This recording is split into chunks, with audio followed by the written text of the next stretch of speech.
यह दृश्य एक दिलचस्प मोड़ लेता है जब देव अपनी दो करीबी सहयोगियों वसुधा और मेघा के साथ दिल्ली में आयोजित एक प्रतिष्ठित अवार्ड फंक्शन में भाग लेने के लिए अपनी गाड़ी से निकलता है। देव, जो एक शांत और आत्मविश्वासी व्यक्तित्व का धनी है, खुद कार ड्राइव कर रहा होता है। मेघा और वसुधा उसके साथ है। वसुधा एक समर्पित और समझदार सहायक है, जबकि मेघा उसकी व्यावसायिक साथी और घनिष्ठ मित्र है। दिल्ली की ओर बढ़ते हुए तीनों एक खुशनुमा माहौल में हैं। रास्ते में हल्की फुल्की बातचीत, कभी संगीत की धुन तो कभी बाहर बदलते मौसम का आनंद लिया जा रहा है। हालांकि उनकी यह यात्रा ज्यादा समय तक सहज नहीं रहती। रास्ते में सुनसान इलाके से गुजरते हुए अचानक गाड़ी से एक अजीब आवाज आने लगती है, जो धीरे धीरे तेज हो जाती है। यह आवाज वसुधा का ध्यान खींचती है और वह तुरंत देव से चिंतित होकर पूछती है, क्या हो गया मालिक सर? देव हल्की मुस्कान के साथ जवाब देता है, मैं देखता हूँ। और वह गाड़ी से बाहर निकलता है यह जांचने के लिए कि क्या समस्या है। जैसे ही देव नीचे झुककर गाड़ी का मुआयना करता है, उसे पता चलता है कि कार का पिछला टायर पंचर हो चुका है। सड़क के किनारे वह जगह सुनसान है। चारों तरफ पेड़ पौधे हैं और कुछ दूरी पर एक बड़ा पीपल का पेड़ खड़ा है, जिसकी आड़ में कोई छिपा खड़ा है। देव के चेहरे पर थोड़ी चिंता की लकीरें उभर आती हैं, लेकिन वह खुद को संयमित रखते हुए टायर बदलने की प्रक्रिया शुरू करता है। तभी वसुधा भी गाड़ी से बाहर निकलती है और पूछती है, टायर पंचर हो गया क्या? जब देव हाँ में सिर हिलाता है तो वसुधा बिना समय गंवाए मदद के लिए आगे बढ़ जाती है। देव और वसुधा मिलकर टायर बदलने में लग जाते हैं। ये एक साधारण क्षण लगता है, लेकिन कहानी अब एक खतरनाक मोड़ लेने वाली है। किसी को इस बात की भनक तक नहीं होती कि दूर पेड़ की आड़ में एक शख्स खड़ा है, जिसके हाथ में एक बंदूक है और उसकी नजरें सीधे देव के सिर पर टिकी हुई हैं। यह कोई आम राहगीर नहीं, बल्कि एक पेशेवर हत्यारा है, जिसे किसी ने देव की हत्या के इरादे से भेजा है। पेड़ के पीछे खड़ी एक औरत, ओमेगा, हत्यारे को इशारा करती है और उसकी आंखों में साफ दिखता है कि वह इस मिशन को किसी भी हालत में सफल बनाना चाहती है। ओमेगा कोई सामान्य महिला नहीं है, बल्कि अतीत में देव के दुश्मनों में से एक रही है। वह कभी देव की कंपनी में एक उच्च पद पर थी, लेकिन अपने लालच और साजिशों के चलते उसे कंपनी से निकाल दिया गया था। अब वह बदले की आग में जल रही है और देव को रास्ते से हटाने के लिए यह घातक योजना बना चुकी है। हत्यारा धीरे धीरे अपनी बंदूक का निशाना तय करता है। उसकी उंगलियां ट्रिगर पर कसने लगती हैं। दूसरी ओर देव और वसुधा को इस खतरे की कोई भनक नहीं होती। वे दोनों पूरी तन्मयता से टायर बदलने के काम में लगे हैं। मेघा अब तक कार में ही बैठी हुई है और फोन पर किसी से बात कर रही है, लेकिन उसे भी बाहर चल रही इस साजिश का अंदाजा नहीं है। अचानक देव को लगता है कि जैसे किसी की नजरें उस पर टिकी हैं।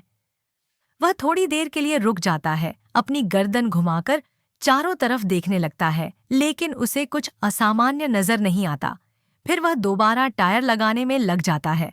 दूसरी तरफ हत्यारे की उंगलियां अब ट्रिगर को दबाने के बेहद करीब पहुंच चुकी हैं। ठीक उसी समय एक जोरदार हवा का झोंका आता है और पेड़ों की पत्तियां तेजी से हिलने लगती हैं। यह झोंका इतना तेज होता है कि हत्यारे की नजर थोड़ी भटक जाती है और उसकी पकड़ ढीली पड़ जाती है। उसी समय पास की झाड़ियों से अचानक एक कुत्ता भौंकता हुआ निकलता है और हत्यारे की तरफ दौड़ता है। हत्यारा चौंक कर पीछे हटता है और उसकी बंदूक हाथ से गिर जाती है। ओमेगा को यह देखकर गुस्सा आता है। वह चाहती है कि शूटर दोबारा निशाना साधे, लेकिन अब उसका चेहरा डर से सख्त हो गया है। देव की किस्मत ने उसे एक बार फिर बचा लिया है।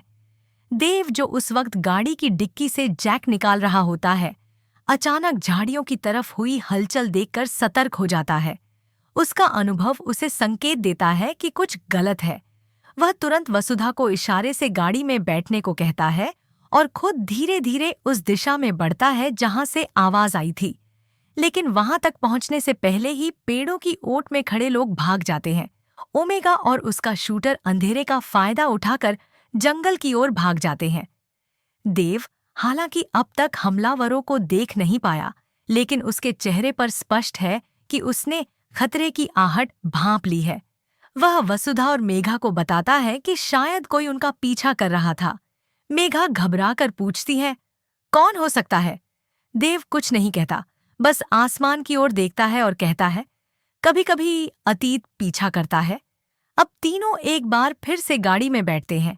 टायर बदल चुका है, लेकिन अब उनके चेहरे पर मुस्कुराहट नहीं, बल्कि चिंता की रेखाएं हैं। गाड़ी धीरे धीरे आगे बढ़ती है, लेकिन देव के मन में कई सवाल उठते हैं। कौन था वो आदमी? किसने भेजा? और क्यों?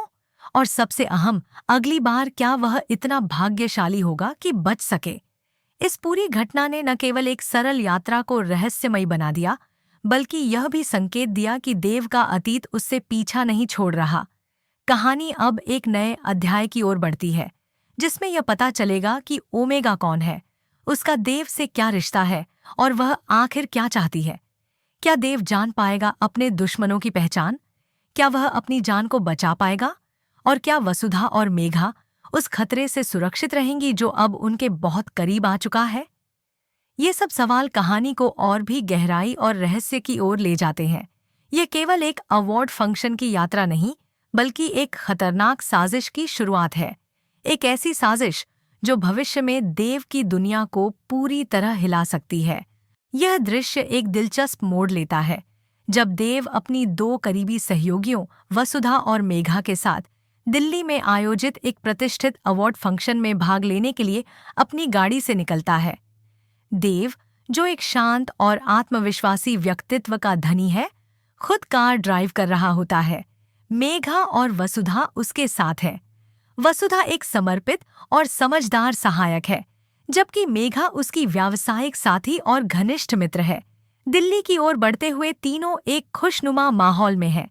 रास्ते में हल्की फुल्की बातचीत, कभी संगीत की धुन तो कभी बाहर बदलते मौसम का आनंद लिया जा रहा है।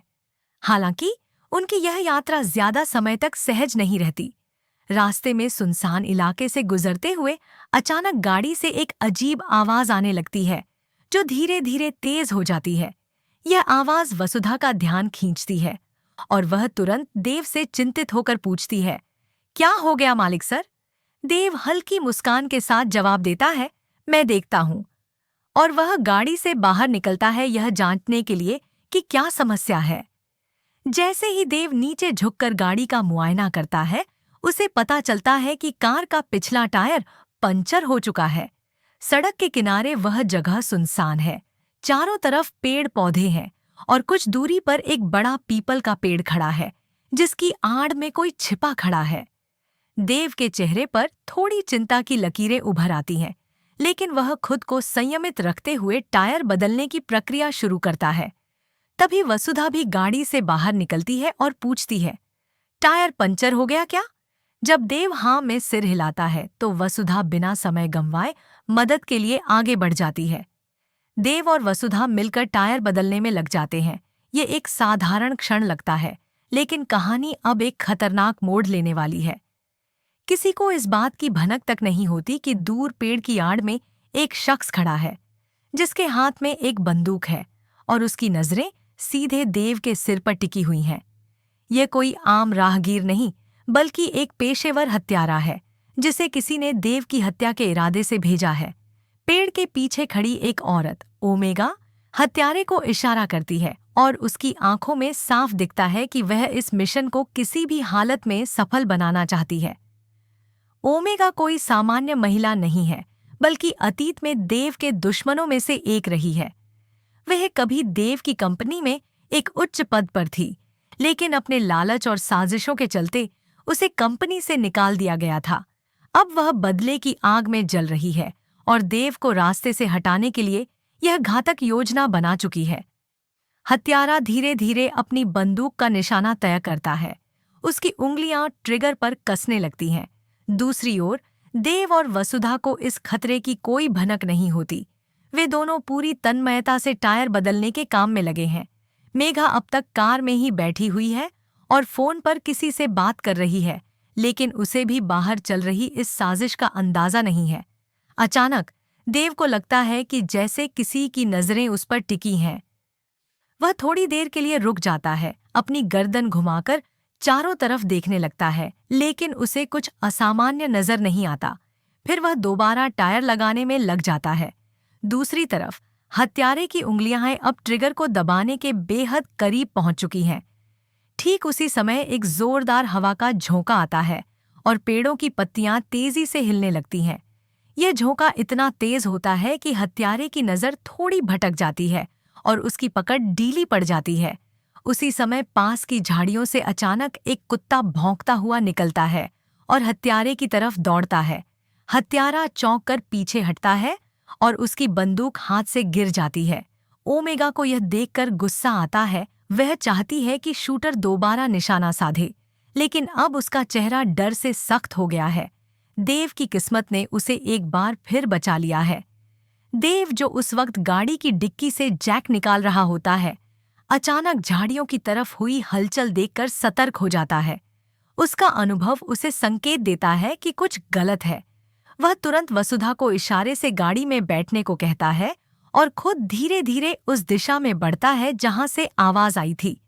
लेकिन वहां तक पहुंचने से पहले ही पेड़ों की ओट में खड़े लोग भाग जाते हैं।